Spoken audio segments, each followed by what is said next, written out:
Le corps repêché jeudi dans la Loire est bien celui de Mohamed Camara. Son autopsie a finalement pu être réalisée ce vendredi. Elle confirmerait la thèse d'une chute accidentelle. Le jeune homme, originaire des Deux-Sèvres, avait disparu le 20 janvier dernier à la sortie d'une boîte de nuit près du hangar à bananes à Nantes.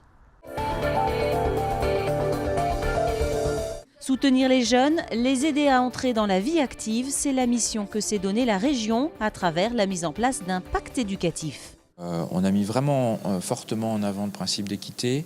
Voilà, on a, selon que vous soyez apprenti, selon que vous soyez alternant ou lycéen de la campagne ou lycéen de grande ville, vous n'avez pas aujourd'hui le même accès aux différentes actions pédagogiques qui sont proposées par la région. Donc on a vraiment mis comme un principe d'équité et donc du coup d'avoir une offre qui correspond aussi à des besoins qui sont différents, y compris d'ailleurs en rythme de travail entre si vous êtes alternant, si vous êtes lycéen.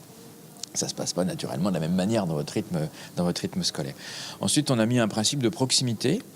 Voilà, aujourd'hui, les jeunes qui sont dans des CFA ou dans des lycées qui sont en Mayenne, qui sont dans le sud Vendée, qui sont dans certains territoires un peu plus lointains des centres urbains, ont une offre qui est souvent en ville. Voilà. Et donc, il y a un temps de trajet, ce qui fait qu'on est... Alors, bien sûr, c'est un problème d'équité, mais on veut renverser et essayer de trouver et d'accompagner des actions qui peuvent se faire plus près des établissements et plus près d'ailleurs de leur bassin de vie.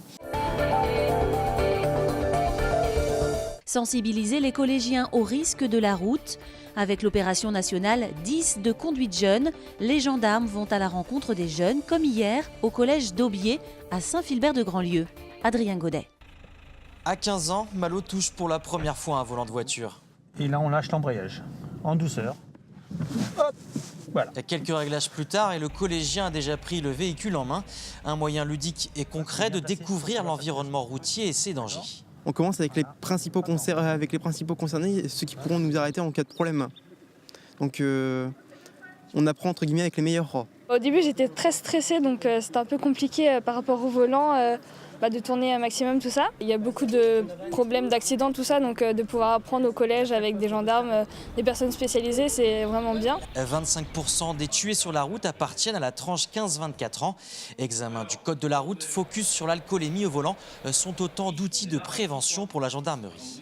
On considère en fait que ce sont de futurs conducteurs, donc d'emblée on veut leur faire toucher du doigt que conduire un véhicule c'est pas si facile que ça, et c'est aussi une démarche pour les sensibiliser à ce qui existe déjà depuis des années, la conduite accompagnée. C'est un format pour lequel on peut dire de façon générale il y a des points positifs. Le collège en a profité pour organiser une semaine de la sécurité routière avec au programme des jeux de rôle ou un simulateur de deux roues. Les compétences qui vont être acquises au travers de ces actions sont transposables dans tout un tas d'autres activités, y compris des activités scolaires. Les travaux de groupe, le vivre ensemble, le savoir écouter, etc. L'objectif, ce n'est pas tellement la conduite, c'est surtout les comportements. La semaine prochaine, des collégiens de la Manche pourront à leur tour s'essayer sur les véhicules piste 10 de conduite. La chorale au clair de la rue existe depuis 10 ans. Créée à Nantes, son succès est tel qu'elle va se développer dans d'autres villes de France. Jean-Michel Naga s'est invité à une répétition.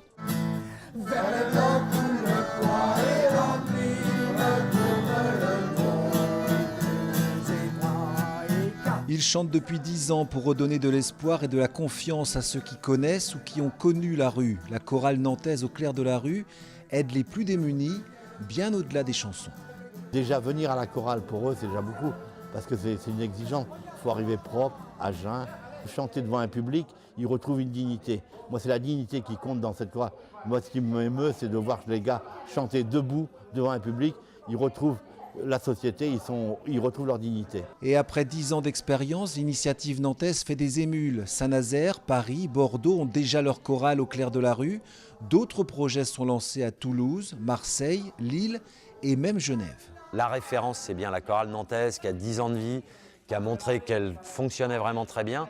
Et notamment, la base de la chorale, c'est l'accompagnement des morts de la rue. Et ça, c'est une condition sine qua non pour qu'une chorale porte le nom au clair de la rue et adhère à la fédération. Pour développer ces projets, un plan de financement participatif a été mis en place. Cette aide permettra de couvrir les frais de déplacement, l'enregistrement d'un CD et surtout un concert commun réunissant chaque année toutes ces chorales de France. Peu importe le résultat, ce sera un week-end historique pour les volleyeurs du NRMV. Ce samedi soir, à Clermont-Ferrand, ils disputent leur première finale de Coupe de France face à Ajaccio. Jean Annex. Et on ouvre une nouvelle page de l'histoire du club là. Voilà, c'est final. C'était le 8 février dernier. Submergé par l'émotion, Thierry Rose vient de vivre un moment historique pour le NRMV. Son club arrache une finale de Coupe de France, une grande première. À la veille de ce rendez-vous, le NRMV a toutes ses chances parce qu'en demi-finale, c'est le leader du championnat qui l'a battu tout simplement. Il a d'ailleurs récidivé en championnat il y a une semaine. Et puis dans son effectif, le NRMV compte un habitué des victoires en coupe. Le Belge Seb Bettens a remporté 2 trophées dans son pays.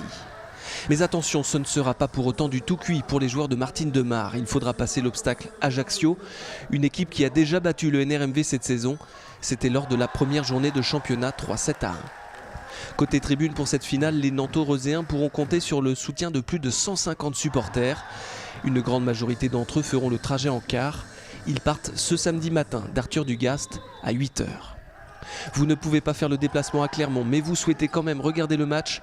Sachez qu'il sera diffusé par nos confrères de France O. Rendez-vous à 20 h 30 demain soir pour, espérons-le, un nouveau clapping victorieux pour les Nantais-Reuséens.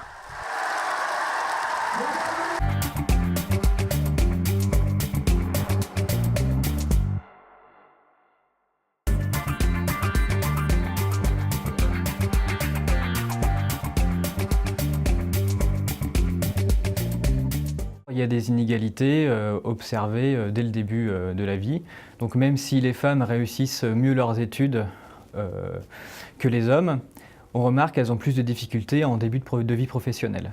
Déjà, elles ont plus de difficultés à trouver un emploi. Le taux de chômage des femmes entre 25 et 29 ans, c'est 16% alors que c'est 14,5% pour les hommes. Et elles ont plus de mal à trouver un emploi à hauteur de leur qualification.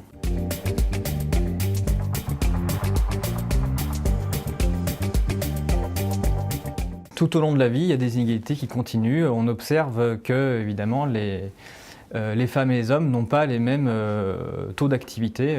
Les hommes sont plus souvent en emploi que les femmes, en Pays de la Loire comme ailleurs.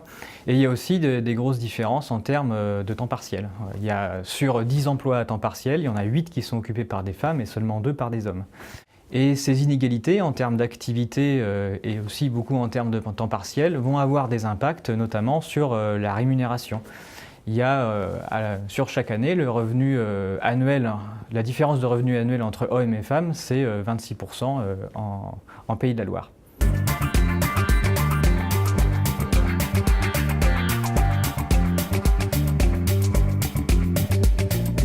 La pension de droit direct pour les femmes au niveau national, c'est 1 007 € par mois, alors que pour les hommes, c'est 1 660 € par mois. Et puis, au moment de la retraite, il y a un deuxième effet qui arrive. On sait que les femmes ont une espérance de vie supérieure à celle des hommes.